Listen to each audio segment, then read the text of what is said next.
Shotgun with Charlie.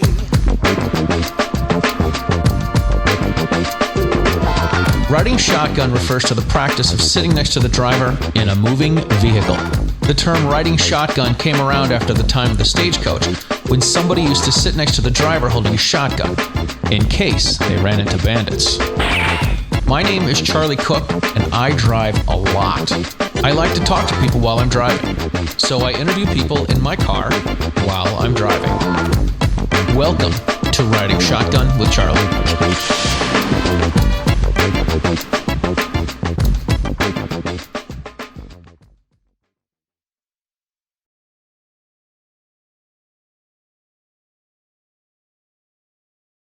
All right, welcome to this episode of Riding Shotgun with Charlie. I do want to say that I appreciate everybody who's watching Riding Shotgun with Charlie.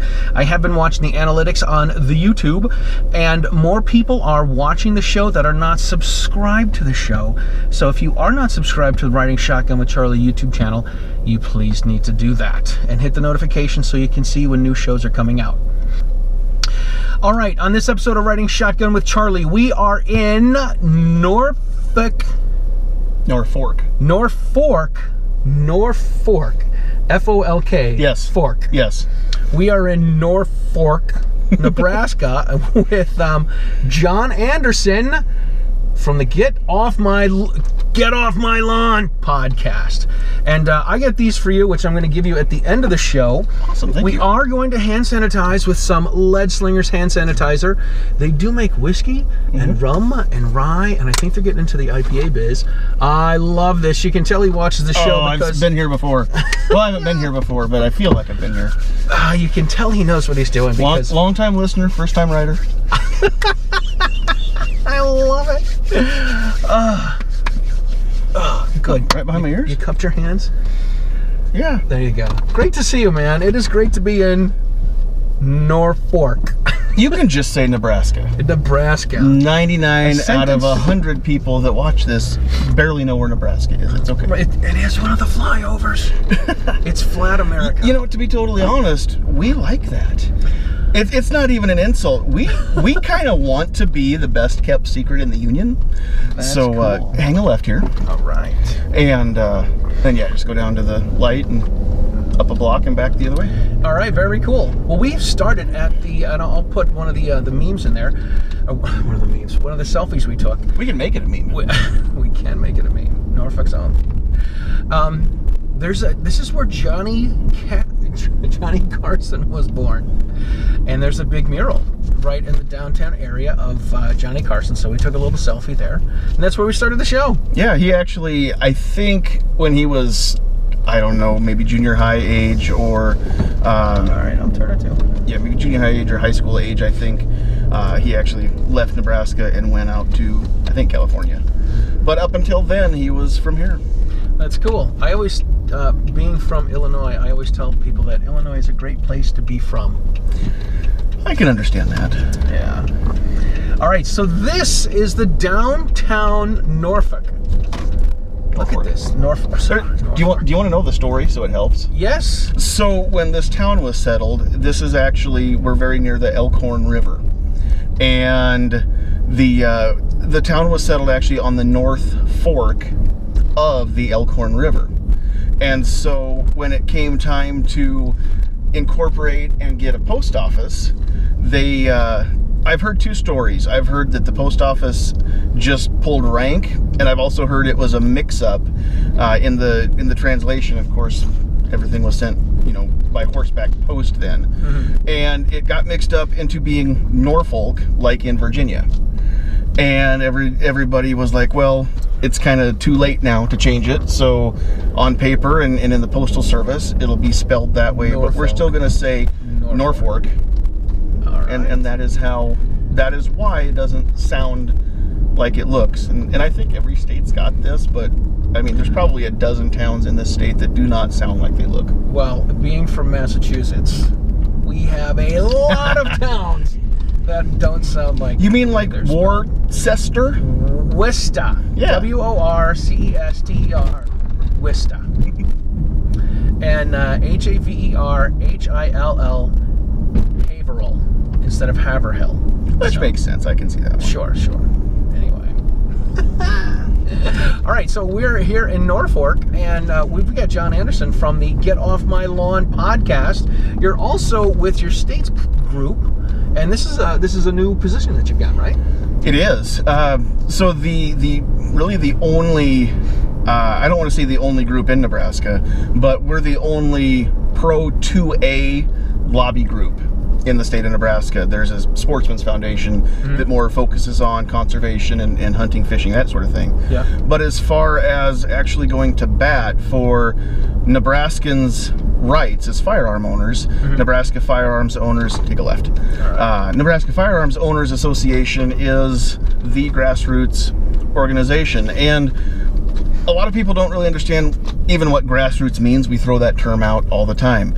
So the way that this works is that we don't even have an office. There's not a location. There's a post office box for mail and things to go to. But aside from that, NFOA doesn't have an actual physical location. Just like, we always hear that the church isn't the building, it's the people that make it up. Well, NFOA isn't a thing, it's a who. That's cool. And we've seen that really come to light this year, because and a lot of people I don't think realize what has happened across our state. I know John Petrolino did an article on bearingarms.com and asked me for a quote for it so he could kind of talk about this a little bit. But we tried and failed to get 2A sanctuary legislation passed statewide in our state government. That we don't have two houses. We're the only unicameral system in the nation. Oh, that's right. So, Stephanie was telling me about this. So it was designed to be nonpartisan this way. Okay. But the way that everybody votes pretty well follows right down the party lines. There may as well be an aisle. But the way that is designed is to not have party politics come into play, which it's a great theory. Sounds good. It's a great concept. Right. It lacks a little in the execution. People are people, and that's okay. So we weren't able to get any traction on that bill, and it just died in committee. It was deadlocked in a tie vote in the committee that hurt that bill. But one thing that has happened, and it actually began last year, 2020, I think February, if I remember right, with a post that our president, NFOA president, had put up on social media. And the very first county, which is out in the Panhandle, one county away from Stephanie, had enacted a resolution that made that county a 2A sanctuary county. Cool. Which is only obviously good for that county, but basically what happens, for anybody that's not aware of what that means, is that the county commissioners, the county attorney, or county supervisors, whatever you have, and the county sheriff all reaffirm the oath that they swore when they took office to uphold the Constitution of both the United States and the Constitution of the state of Nebraska. Because the right to keep and bear arms is listed in our Constitution as well, Article 1, Section 1 of Nebraska's Constitution. And so and it was put that in that place for that reason. I mean, it's that important, right? And so so that was kind of the first county, Morrill County, Nebraska, was the first one to go. And over the last year or so, a few counties here and there followed suit, and then we don't really know what happened, but it caught fire. And well, I know exactly what happened. As the catalyst, it was Joe Biden being elected president and all of the measures that he listed of the things that he wants to do that will completely violate our rights as protected by the Constitutions. Both of them. He did tell everyone that they should just buy a shotgun. Which, I mean, buy a shotgun. That'll work too, especially, if you live in a town like this one where discharging a firearm in city limits is also illegal. There's that. Right? So, I mean, I don't know that firing 2 blasts and announcing to the world that you're empty also. Right. You take Joe Biden's advice and you go from inside your house to outside your house. Right. To fire 2 blasts to get the cops to come to to chase the bad guys away, to get them from inside of your house to out of your house. Now, the only thing that makes sense in that whole plan is sometimes going ahead and reporting shots fired will bring the cops faster than just the initial call to 911 saying, I think somebody's out there. Right. So I could see that. Maybe he's not as dumb as we think. Well, you know that old joke about the guy that calls, somebody's breaking in your shed, he calls the police at 2 o'clock in the morning, and he says, hey, listen, somebody's breaking in my shed. They're like, oh, we don't have anyone on the job tonight. We only got 1 person out, and they're working with somebody, and blah, blah, blah. There's nothing we can do about it. So he hangs up the phone, and he picks it up and calls back a few minutes later and says, hey, listen, I shot that guy in the shed. And they're like, we're going to send the SWAT team out there. And he's like, I thought you didn't have anyone. You said you didn't have anybody here. Right. That's crazy. That's awesome. All right, so here's to finish that story. So what has happened across our state is the snowball effect took hold, and as more and more counties adopted 2A sanctuary resolutions within their county, then more and more counties did it. And Nebraska Firearms Owners Association kind of jumped on as the cheerleader. So a lot of people are thanking us for getting that done, and we have to correct them and say NFOA didn't do this. We did not. We don't have that kind of power. We wish we did. This has all been done. Literally, that's what grassroots means. From the ground up, every county had somebody or some buddies that contacted their county board, their sheriff, their attorney, and said, hey, we want this done here. They got it placed on the agenda. Where we were as NFOA, where we were able to help, was we were able to compile some of the resolutions that had been put in place so that there were examples for other counties to follow, and that we could get info out and we could help disseminate that. So basically, like I said, we were cheerleaders. We kept shouting out as more and more counties did it. We actually have a volunteer who tried his best to keep a map current, a map of all 93 counties, and then he would fill them in yellow if they had a resolution on the agenda, green once it was signed and put into place. And so in the course of, what did we figure that up? About 15 months, we went from 1 2A sanctuary county to 88 out of 93 have now adopted resolutions. And 89, we just found out, which is one of the counties that we think, we always kind of write it off in greater Nebraska as a lost cause. It's a blue county. Right. It's where Offutt Air Force Base is. It's not in Omaha. It's the next county that borders where Omaha is. Gotcha. So it's one of the 2 counties that always vote blue every election. And they actually have got the resolution on the agenda now to be discussed. They've done a lot of work. Our president lives in that county. NFOA president does. Her name's Patricia Harold.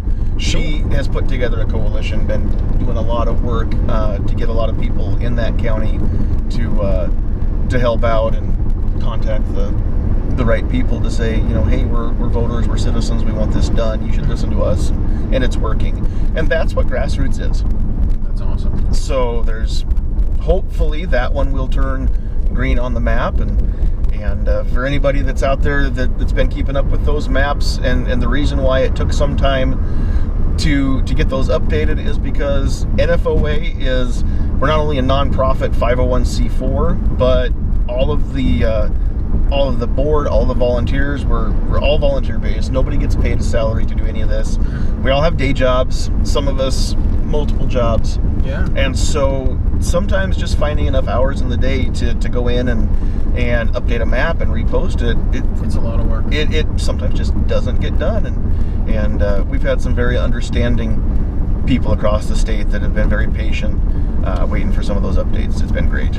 So tell us, before you got into the NFOA, how did you become a gun guy? I mean, you're out here in Nebraska. You probably grew up hunting and shooting. Yeah, guns are kind of standard. I can't say standard issue. We're not. You're not standard issue. We're not Kennesaw, Georgia, but nice. But yeah, guns are just a way of life here. I mean, to say in Nebraska, to say, hey, I have a gun, is to say, hey, I have a nose, 2 eyes, and 2 ears. I mean, doesn't everybody? Or almost everybody? Right, that is free America. We're in free America. I know that you've been kind of behind enemy lines for so long that you've forgotten what freedom feels like, and I'm so happy that you get to make these trips just to kind of remember, right? So this is a true story, which I'll make super quick. I had 12 years ago, I had to go through some identity theft stuff, and at the time, if somebody wanted to steal my identity, I was all for it. Mm-hmm. But I ended up having to go down to Texas to testify. So the government, whoever it was, the prosecutors, they sent me down to Texas to testify against the guy, and they asked me. I didn't really know how court stuff works, so they asked me these questions the night before we went to testify, and then we go to they know what their answers are. They go in the next day. So I get up there and they ask my questions. What's your name? Where do you live? What do you do? And the guy says, what else do you do? And I said, well, I'm a firearm instructor. And then his question was, what do you think about the gun laws we have down here in Texas? And I told him in the courtroom, under oath, I could smell the freedom when I walked off the airplane. Nice. The judge laughed. The jury laughed. The guy that we're prosecuting laughed. It was fun, stupid little moments. That's awesome. All right, so you've always been into it, and yeah, I mean, I progressed from there. I grew up on a cattle ranch, about 2.5 hours from here.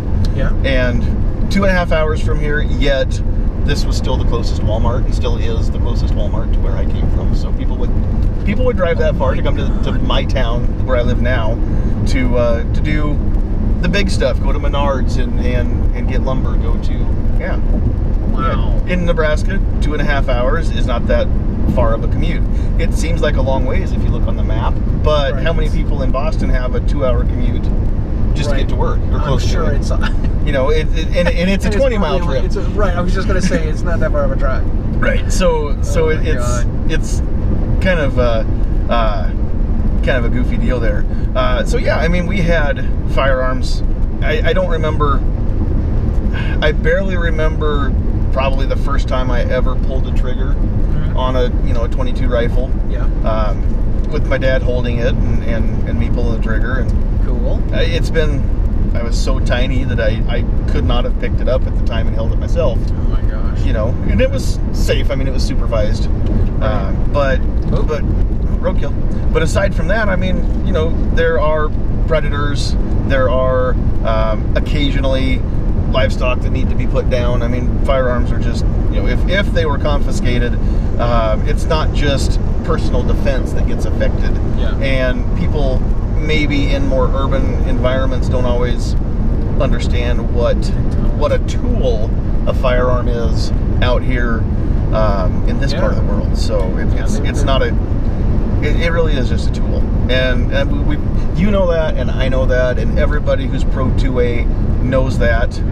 But not everybody. It doesn't always, I think, register. Right.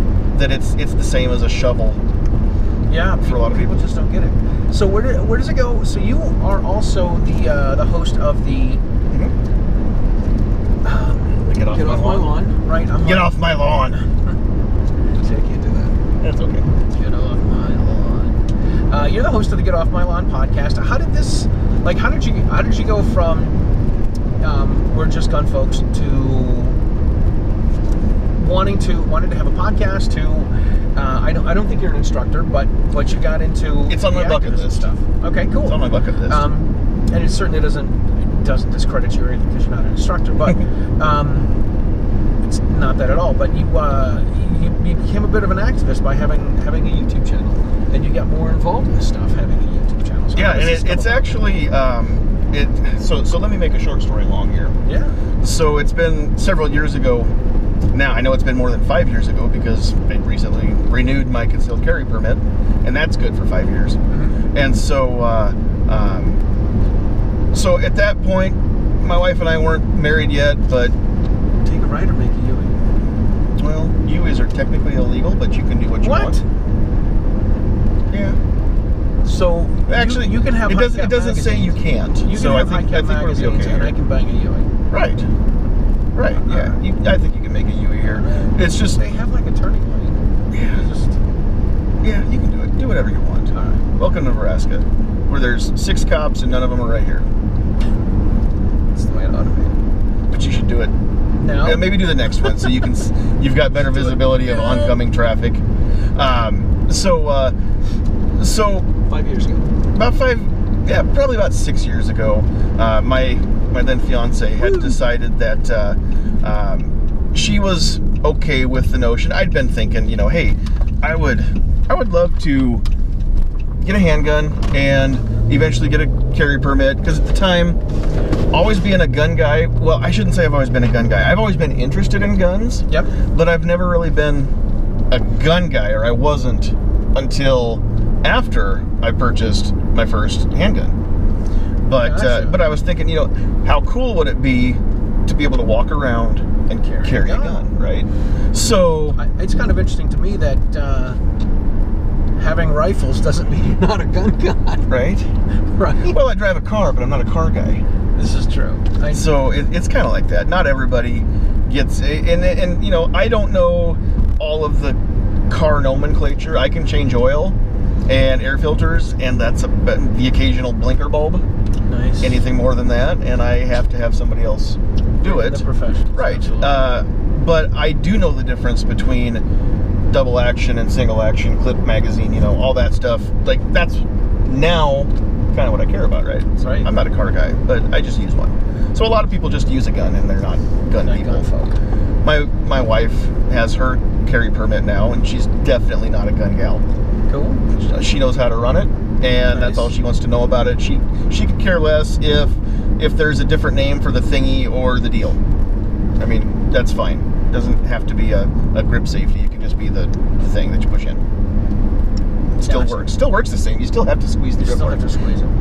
Exactly. So after I bought that, my first handgun was a Glock 19, and then I decided I was going to start researching holsters and all this sort of thing, right? So where do you go? YouTube. If you want to know things, you go to YouTube. Yeah. And started watching various videos, things like that. Found a guy, and I know that this name can be polarizing, and I don't care. This is my journey. I found a guy named the Yankee Marshall. Started watching his videos. Realized that he had a bi-weekly live program. So I started watching that, because that's kind of cool. Mm-hmm. It's him, gun websites, G-Webs, and then Matt from Never Enough Ammo, down in South Texas. And started watching those, and then liked what Matt had to say, found out that he did, and still does, 2 different live streams a week. Well, he does a daily one now where it's just him and the viewers. Mm-hmm. But he also hosts 2 panel shows. Monday night is geek stuff, talking about The Walking Dead or comic books or whatever. Yeah. And Wednesday night is... Oh, that was me. Let me turn that off. What was that? That was Obi-Wan. What did he say? Hello there. Right before when he drops in to take out General Grievous in episode 3. Yeah. Hello there. Right. So anyway, started watching Never Enough Ammo's Wednesday night live streams, talking about guns, politics, and whatnot. One of his regular panelists is a guy from Nebraska. So started watching his stuff. Travis P11, who you've met in my show before. Yeah. And he was in central Nebraska. He's since moved to Lincoln. And and he's still doing his thing too. All these names, if you don't know who they are, you need to go, especially check out Travis P11, because he's a good guy. So I ended up getting to meet him, and kind of made friends with him, and the first place I met anybody from NFOA was a Pro 2A rally that was done, when was that, 2017 I believe it was, on Guy Fawkes Day, the gunpowder treason day, November 6th, right? 5th, 6th, November 6th. The election day? 17th. Is it? I'm not sure. I can't remember the rhyme. Is it the 5th of November or the 6th of November? But the viewers will correct me in the comments, I'm sure. I'm sure they will. So, the big and rich tune is the 8th of November. Right, but that's a whole different war. thing. Yeah. That was Vietnam. So met Travis in person there, and he's a great friend now. And we eventually, all of the people that used to be on gunchannels.com, which GWebs ran, and it's now been taken down because time and finances just didn't allow him to have all the irons in the fire. So that website came down. But all of us that had been friends from there, a bunch of us anyway, got together in 2018 in Tulsa at the Wanenmacher Gun Show, the largest gun show in the world. I've never been. It is worth making the trip from wherever you are, whatever state or whatever country you're in, if you want to see 11 acres of freedom. 11 acres? Under one roof. Wow. Yep, it's in the building on the, I believe it's the state fairgrounds. Holy moly. They're in Tulsa. That's But cool. it's 40, what do they have, 40,000 tables or something like that. And it's kind of like SHOT Show, where if you go there and you go to every table, you have like less than 10 seconds to spend at each table. You're never going to make it. There's no way to see it all. But Mr. Wanenmacher still organizes it to this day himself, and his rule is no more than 10% of what's on the tables can be non-gun stuff. So the World War II era patches, Right. or the books that have, carved out that are gun safes or whatnot, those are all there, purses, whatnot. But 90% plus of all the tables have to have guns or gun parts on them. Wow, that's cool. It's really neat. That is pretty wild. It's worth going to. And I was going to go in 2020, and that didn't work out because of COVID. And this year didn't work, but maybe next year. They have it twice a year, but November's out because that's deer hunting time. Gotcha. So April is the time that I'm able to go. Let's get down there. That's cool. It's good time. So met a lot of people there, and several of them had been doing their own weekly or more shows live. First time I ever went live on YouTube was from there, down there, just goofing around, learned how to do it. Decided later on I was going to start up my own show, and my wife was cool enough to say, she was cool with it, and she's been with me from the beginning. She does not want to be on camera.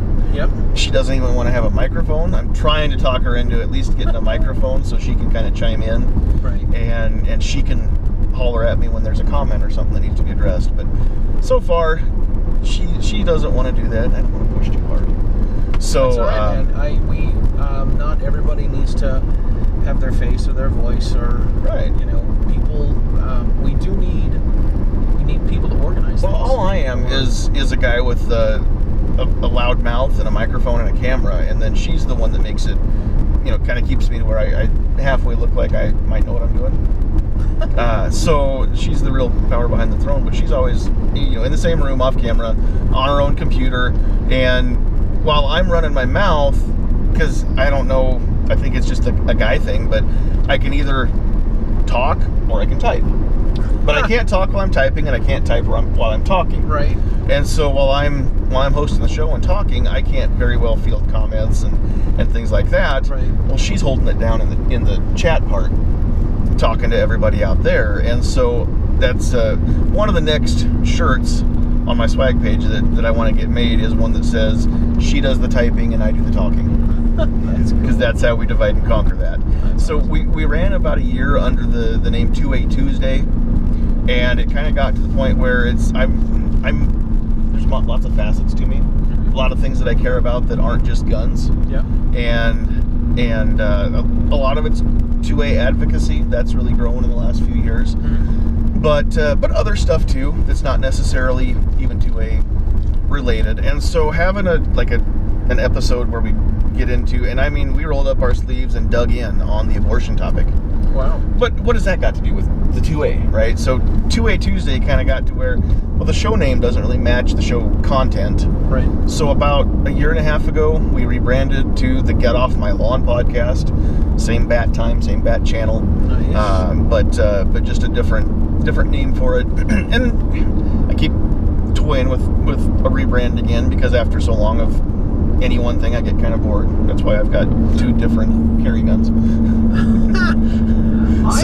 So I'm one of these guys, like when people talk about biz stuff and they're going to rebrand, I'm always like, yeah, do you really want to rebrand? It like feels like you got to start everything over. I know, right? And it helps already having the channel on YouTube there. Right. So if I don't make big changes on the channel and I just do it with the live stream, then it's a little easier. I've been talking about this for a while now.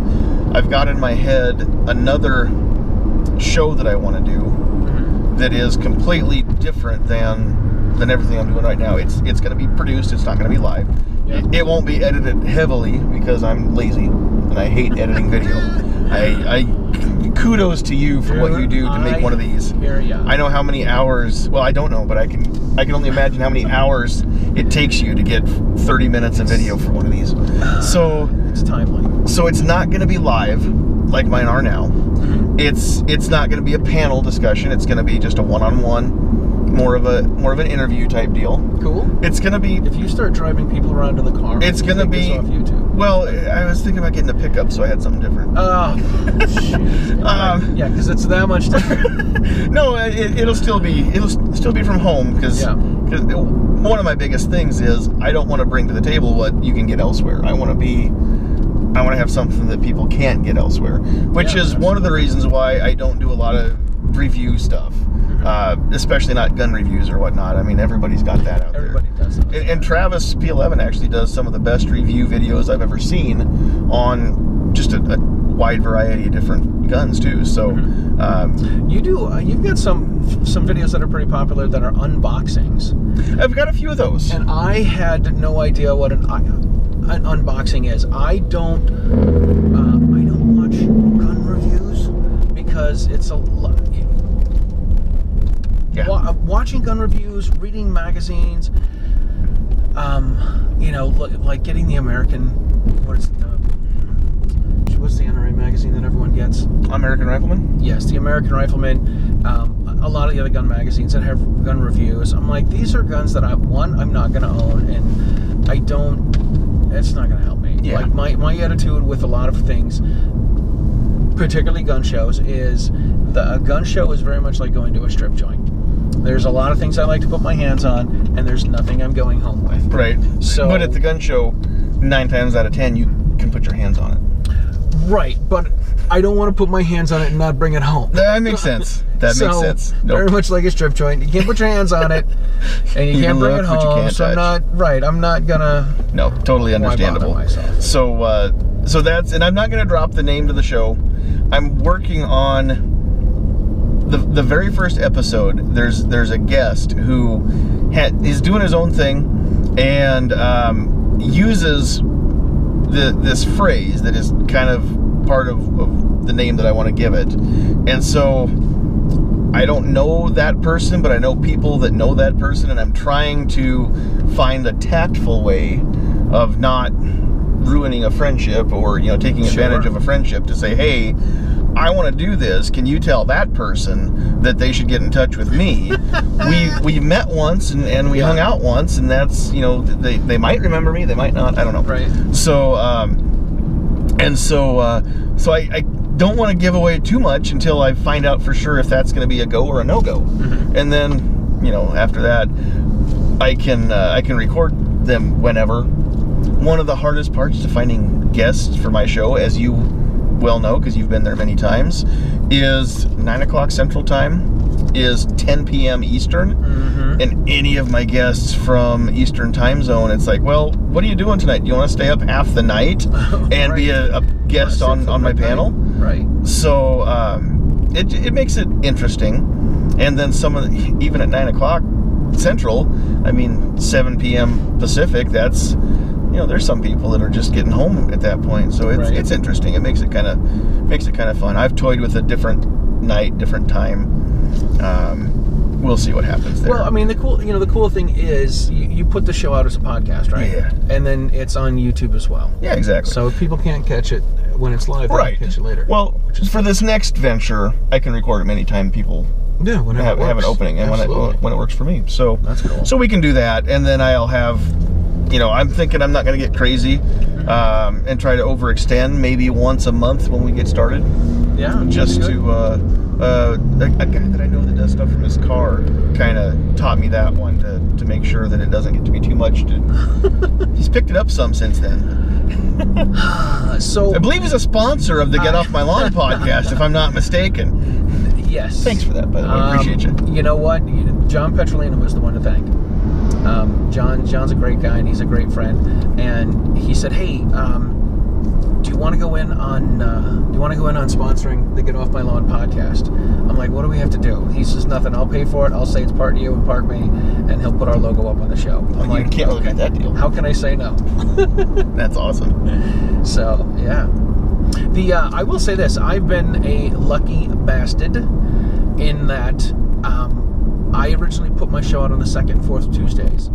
This past March, I had four shows that needed to be edited, and then I went to Florida and I got 5 shows, and then a day and a half later I went to Seattle and I got 5 shows, and I was like, I have 14 or 15 shows.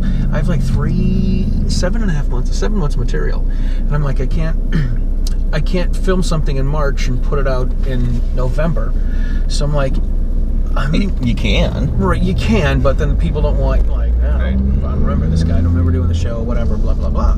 So I'm like, I got enough material. I'm going to put out 1 show a week. And it is a bit of a challenge. Yeah. Especially when I'm out here on this trip here to the central part of the country. I can't say Central America, can I? Well, you can say the Great Plains. The Great Plains. I don't know about great. Anyway, so amazing plains. There we go. So that's a lot to live up to. Do you think the plains ever get mad about that? Like, I don't know. Like that, because that's a big expectation. What if the plains felt like they could just be the pretty good plains on some days? Exactly. You know, I don't feel like being great today. I'll be a decent plain. Anyway, so I had had stuff ready to go, and keep things going. So yeah, it's not so bad. All right, so. Speaking of rebranding, you used to be the Sandhills Shooter. Well, okay, so not the. So okay. This is one of the things that one of the biggest reasons I've considered a rebrand of the whole channel name and the Facebook page name. Yeah. Because more often than not, that very thing happens. Mm-hmm. Now, I don't fault it when people say the Sandhills Shooter. I get it.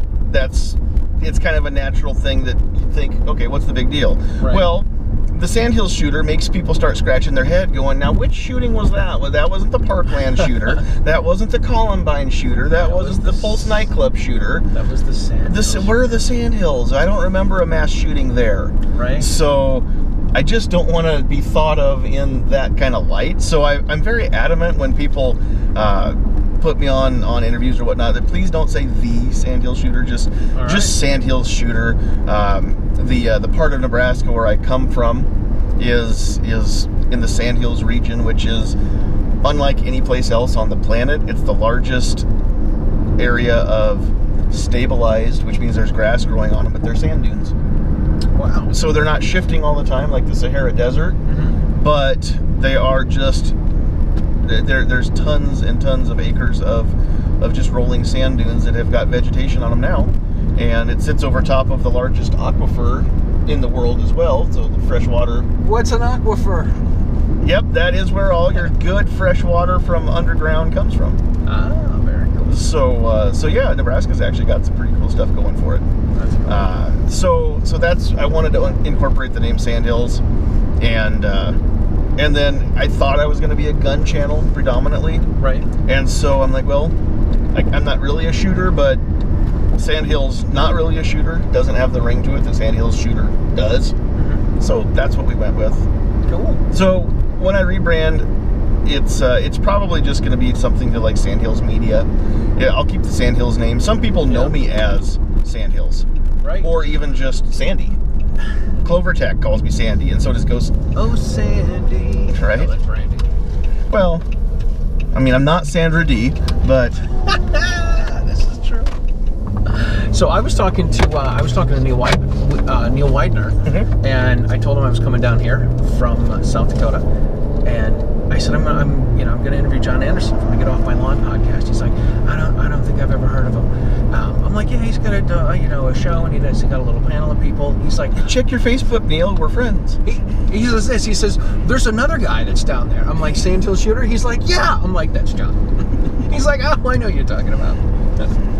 Well, good. That actually makes me feel good that some people know me as that. I actually rarely used my real name. Yeah? Until I ran this last fall for a place on the board of NFOA. And after that, it was kind of like, okay, so one of the discussions I had with my wife was, okay, if I'm going to do this, that means that we're going to have one more thing on our plate, because whatever I'm part of, I'm not a me, I'm a we. I mean, I bring very little to the table. She's the brains and the looks and the organization and everything. Right. And she's way more than half the man I am. And so, I mean, I didn't want to do it without her blessing to even throw my hat in the ring and try to become a board member. And then I found out after the elections were held by the member, or, well, it's basically just a voting period where you can go in and vote for, pick 7 people. Yeah. And once that was closed, and then the next time that I saw Trish Harold, the NFOA president, she said, hey, congratulations on successfuli running the very first campaign I've ever seen for this. I'm like, oh, you mean everybody else has to have their arm twisted into doing it? I didn't know. That's not encouraging. Right? So that was one of the things that we had to decide, though, right. was, how do I get elected? Right. Kicking and screaming. Well, it helped having an online presence, because I was able to get a ton of people to sign up to become members, too. So that really was a side benefit. And you have to be a member and then verified as a Nebraska resident to get full member status with voting privileges. Oh, that's cool. And so anybody can be a member. You can be a member, an associate member of NFOA, but you don't have voting status. Gotcha. If you live in Nebraska, then you're there. And it's free. One of the bylaws states that there will never be membership dues. So I always joke that it's free to sign up, and it's free for life, and we'll never charge you a dime to be part of the organization. And as board members, that's what we get paid out of, is the membership dues. We split that 7 ways. That's great. And that's all the money we make to do it. But I love it that way, because that's cool. All 7 board members, along with the other volunteers that we've got. I mean, we've got people that are here because their hearts are in it, and it really is something that they care about, and it's not a job that way. So that's cool. I like that. So, but that was one of the decisions we had to make, is my name's going to be out there, your name's going to be out there. Right.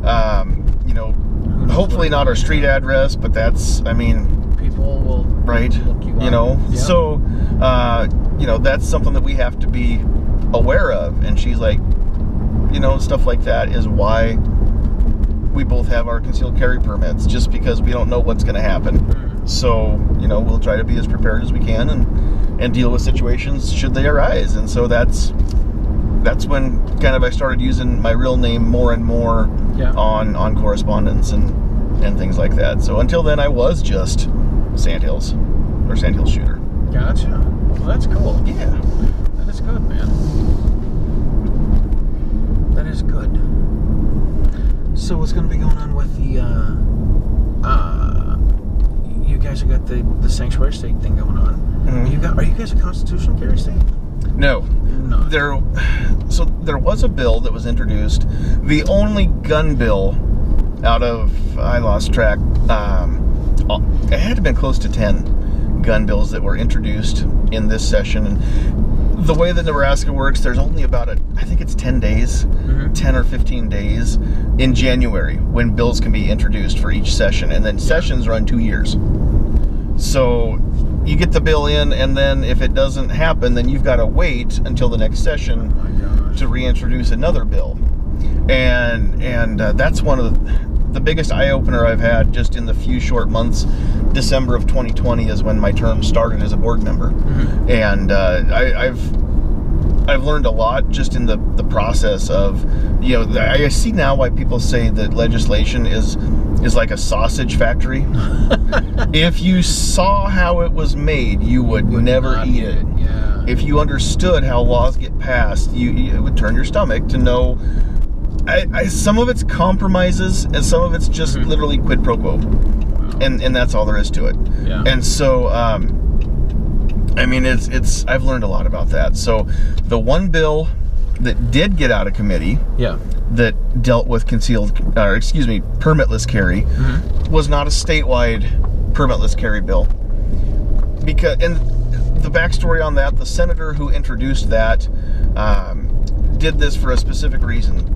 A couple sessions ago, 2 sessions in a row, legislation was introduced and failed both times for statewide preemption, which means that there's one set of laws across the whole state, and no city can have different gun laws than the state laws are.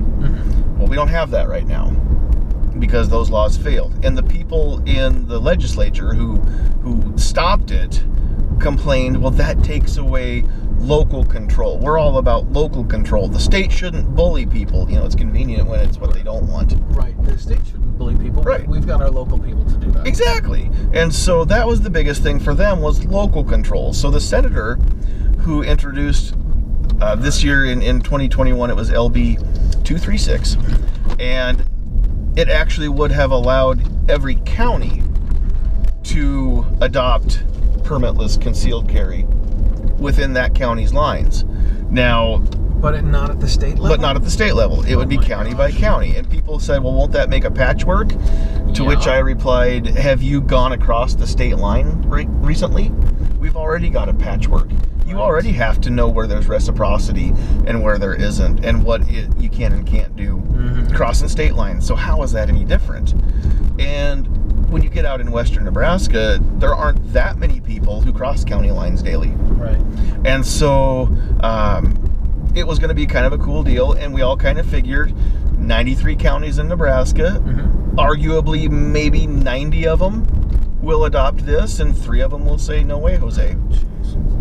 Well, after a lot of debate, the state attorney general weighed in on it and said that concealed carry matters by statute cannot be delegated to subdivisions of the state. They have to be a state level legislation. Wow.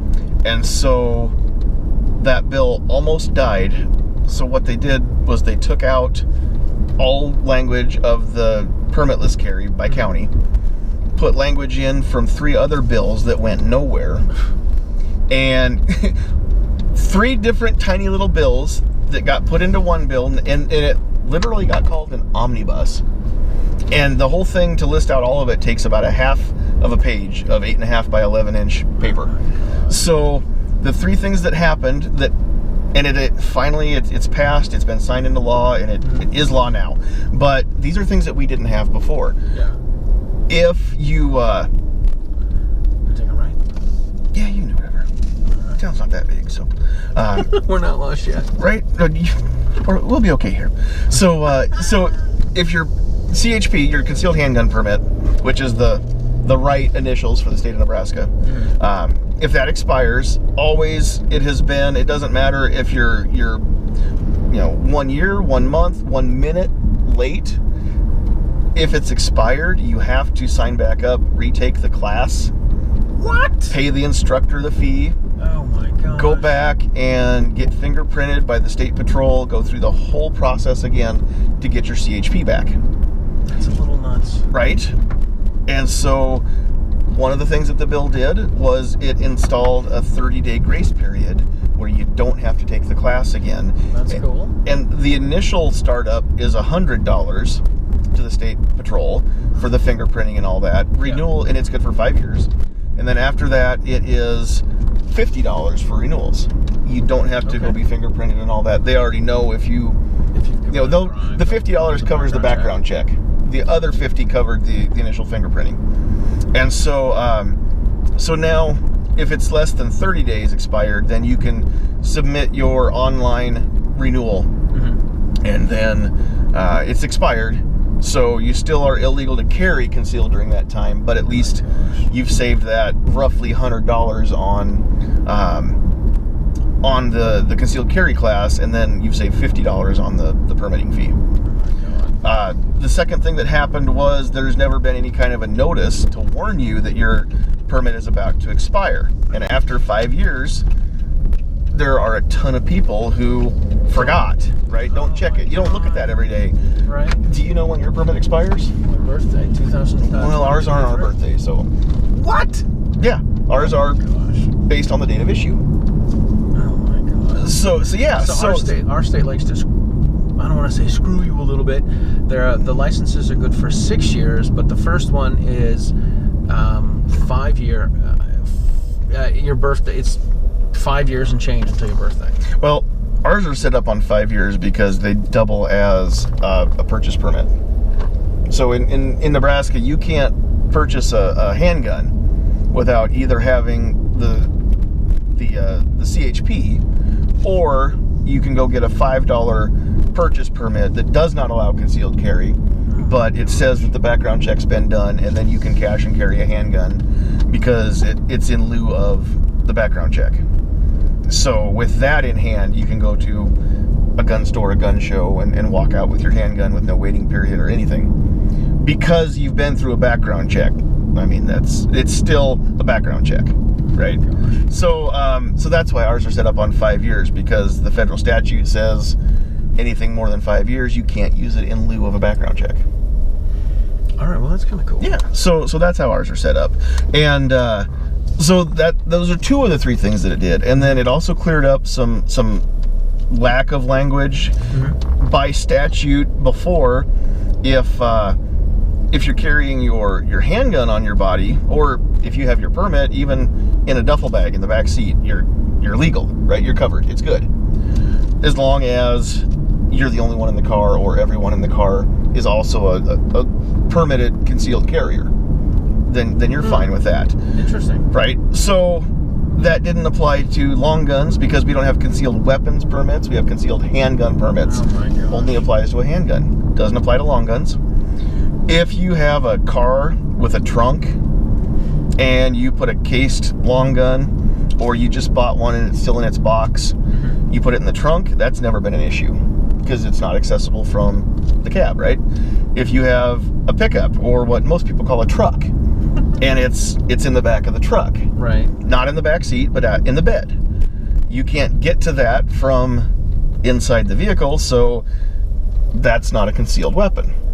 But if you have a minivan, if you have an SUV, a Suburban, or what have you, and even if it's in the clear back, that's still the same compartment as the passengers. Oh my gosh. And it would qualify as a concealed weapon. Now, has anybody ever been popped by this? Not to my knowledge, but it's literally officer discretion, or has been until now. And if you get the wrong cop having the wrong bad day in the wrong part of North Omaha, right, who already is anti-gun and anti-thug and anti-whatever, and doesn't want to deal with you, Mr. I just drove down because my wife's in the hospital at UNMC, then the potential was there to get nailed with a concealed weapon charge, which would cause you to lose your CHP. Not a good thing. That is not a good thing. So they cleared that up and addressed the long gun. It's not a concealed weapon if it's unloaded and in a case or a box. There's some language that defines, what a case is. It was designed to be, for a firearm to be stored in it, or it was the box that it came in, or whatever. Right. So, you can't just say, well, look, I've got, a broken down AR-15 in a grocery bag. I mean, that's kind of pushing it, right? This is one of the things I have an issue with. I have an issue with people calling it a box. To me, a box is cardboard. When I have musicians, music students that put their instrument, they put it in a case, and they're like, well, I put it in the box. It's not a box. So I'm one of those guys, when people say box, I'm like, box is a cardboard. A case is either plastic or metal or something. In my mind, same thing. I mean, when you buy the Ruger American rifle, it comes in a box. Comes in a box. When you buy a Glock 19, it comes in a case. Right. A plastic hard shell case. Right. It's lockable. I think people are too open with using box and case. Well, and that was part of the issue is, I mean, that's some of the language got cleaned up in that, and now it's not illegal to, it used to be technically, by the letter of the law, illegal to walk into Cabela's, park your Suburban outside Cabela's, walk in, buy a shotgun, carry it out in the Remington box, place it in the back of the Suburban, and drive away with it in its box. That was technically illegal if the officer would have decided to go ahead and book that. To go ahead and make your day. Right. I mean, not very many people would have ever had to deal with that, but the potential was there for it. So, oh my God, that's nuts. Yeah. So that those three things that were already introduced as standalone bills that went nowhere, they just literally died in committee. Those finally got passed. It's just crazy how legislation works, because we thought there was going to be county by county permitless carry. Right. What we got was some of the other stuff that only makes sense that we couldn't believe didn't get out of committee. But we got there anyway. So now that we know it's a statewide thing, you can very well expect, because the senator who introduced this other bill this time has already committed to next session introducing a statewide permitless carry bill out of so Nebraska shares a border with 6 different states, and now that Iowa has passed permitless carry, we only border one state who hasn't got permitless carry, and that's Colorado. Wow. So pretty soon, well, I don't look for Colorado to. No, I think they're too stoned. And they're too blue right now. Yeah. But we're almost an island of not freedom in the center. And we're Nebraska. People think, hey, Nebraska's got to be a great gun state. Right. We are a red state as far as gun laws go. We're a purple state. We're just really right down the center middle. So we're working on that. NFOA is trying to work on that. We can do what we can as a 501c4. Electioneering is not possible. So we've got to make sure we mind our P's and Q's, and that's another reason why certain posts can't be made and certain things can't be said while we represent NFOA that we can say in your personal stuff. In our personal lives, yes. Gotcha. But we can't endorse candidates, good or bad. We can be like Joe Friday, though. We can give just the facts, just ma'am. The facts. This senator said this. Right. That's not electioneering, so you can cruise up here if you want to. All right, let's do it. And so that's kind of what's happened with concealed carry in our state. We were one of the last states to get permitted concealed carry. We didn't get it till 2006. Wow. That's kind of how NFOA was formed. The grassroots group that got together and helped get that pushed through turned into NFOA. Yeah. And that was the fellow who was instrumental on that was kind of our main original founder. He was the one that wanted to make sure it would never cost money to be a member, so that's pretty cool. Cool, man. Yeah. All right, listen, we need to start wrapping it up. Yeah. How can people find you? We'll put links to all of your shows and all of your stuff, and we'll put some stuff for the NFOA. Perfect. But how can people find you, and when can they find you? Sure. So the only 2 social media presences that I have, because I've just had too much going on, and I pulled back a few years ago. So I'm on YouTube and I'm on Facebook, both under Sandhills Shooter. And yeah, you can see the links down below to that. Because I've got a few show sponsors that helped me get the pro version of StreamYard, where I can multi-stream on more than one platform at a time. Cool. One of which is Riding Shotgun with Charlie. So, and yeah, John Petrolino in his book, Decoding Firearms. John loves that Pat, brings the book out every week. Isn't that cool? And I've always got it in the background because mine sits there. I recently have my wife's cousin bought his first handgun. Yeah. And I didn't realize the day that I took him to the range that he'd never fired a handgun before. So here I am, not an instructor, giving pointers, doing the best I can to at least help him not blow his toe off. Right. And so we went on Amazon and sent him a copy of that as well. Very cool. So yeah, he was pretty ecstatic to get that book in the mail delivered. That's there. Awesome. So Sandhills Shooter on YouTube and on Facebook. And then if you want to go to Nebraska Firearms Owners Association, you can find that Facebook page. Or you can go to the website nebraskafirearms.org and see all the stuff there too. Cool. Thank you so much for being on the show, man. Yeah. I'm glad to make it this far out. You know, it's cool. I've known you for a long time, but I'd never met you before today. I know, it's cool. So it's great to finally be able to meet these people in person that are my friends. I don't know about this year.